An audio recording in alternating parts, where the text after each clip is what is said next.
Encounter করা হবে না।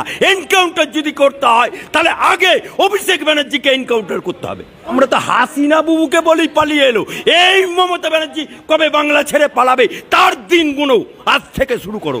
আমি চাই পুলিশ যত তাড়াতাড়ি সম্ভব দোষীদের গ্রেপ্তার করবে, আর রবিবার পর্যন্ত যদি তারা কুল কিনারা করতে না পারেন, কারণ ভেতরেও তো অনেকে আছে, তাহলে এই কেসটা আমরা আমাদের হাতে রাখবো না, আমরা সিবিআই কে দিয়ে দেবো। চাই মমতা ব্যানার্জি কি ডেডলাইন বাঁধলো, ওটা তো নটঙ্কি। হাতির দুটো দাঁত থাকে, একটা দেখানে গেলিয়ে আর একটা খানে গেলিয়ে। আমাদের মুখ্যমন্ত্রীর দুটো দাঁত, একটা দেখানে গেলিয়ে আর একটা খানে গেলিয়ে। অর্থাৎ এই 5 দিনের মধ্যে সমস্ত প্রমাণ সব লোপাট করে দেবে, দিয়ে তারপরে সিবিআই তদন্ত কিছু পাবে না, তখন বলবে সিবিআই নিয়ে কি হলো, এই কথা তো বলবে। আজকে এই মামলাটা সিবিআই তদন্ত উনি দিলেও যাবে।